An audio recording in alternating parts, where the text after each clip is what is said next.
सन 1857 का समय भारत के इतिहास में एक बहुत महत्वपूर्ण मोड़ लेकर आया। उस समय भारत पर ईस्ट इंडिया कंपनी का शासन था। अंग्रेजों की नीतियां भारतीय लोगों, किसानों, सैनिकों और राजाओं के लिए अत्यंत कठोर होती जा रही थी। भारी कर, राज्यों पर जबरन अधिग्रहण और भारतीय परंपराओं का अपमान लोगों के मन में असंतोष भर रहा था। इस विद्रोह की शुरुआत एक छोटी सी घटना से हुई, लेकिन वह धीरे धीरे पूरे देश में फैल गई।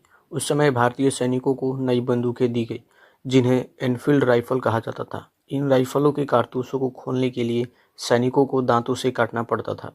यह खबर फैल गई कि कारतूसों पर गाय और सूअर की चर्बी लगी हुई है। इससे हिंदू और मुस्लिम दोनों सैनिकों की धार्मिक भावनाएं आहत हुई। इसी कारण सैनिकों के बीच गुस्सा बढ़ने लगा। इस विद्रोह के पहले प्रमुख नायक थे मंगल पांडे। उन्होंने 29 मार्च 1857 को बैरकपुर में अंग्रेज अधिकारियों के खिलाफ विद्रोह कर दिया।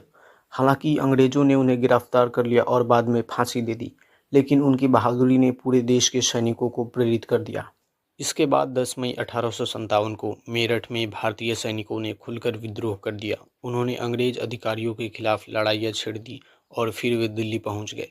वहां उन्होंने मुगल सम्राट बहादुर शाह जफर को भारत का शासक घोषित कर दिया। इस तरह दिल्ली विद्रोह का मुख्य केंद्र बन गया। धीरे धीरे यह विद्रोह पूरे उत्तर भारत में फैल गया। कई वीर नेताओं ने इस संघर्ष में भाग लिया। रानी लक्ष्मीबाई ने झांसी में अंग्रेजों के खिलाफ बहादुरी से युद्ध किया। वे घोड़े पर सवार होकर तलवार लेकर युद्ध भूमि में उतरती थी और अपने सैनिकों का नेतृत्व करती थी। उनकी वीरता आज भी लोगों को प्रेरित करती है। इसी तरह तात्या टोपे और नाना साहेब ने भी अंग्रेजों के खिलाफ कई लड़ाइयाँ लड़ी। बेगम हजरत महल ने लखनऊ में विद्रोह का नेतृत्व किया। देश के कई हिस्सों में जनता और सैनिकों ने मिलकर अंग्रेजी शासन को चुनौती दी। हालांकि शुरुआत में विद्रोहियों को कुछ सफलताएं मिली, लेकिन अंग्रेजों के पास अधिक संसाधन, सेना और आधुनिक हथियार थे। धीरे धीरे उन्होंने विद्रोह को दबाना शुरू कर दिया। 1858 तक अंग्रेजों ने अधिकांश क्षेत्रों पर फिर से नियंत्रण कर लिया और यह विद्रोह समाप्त हो गया। हालांकि यह विद्रोह अंत में सफल नहीं हुआ, लेकिन इसका भारत के इतिहास पर गहरा प्रभाव पड़ा।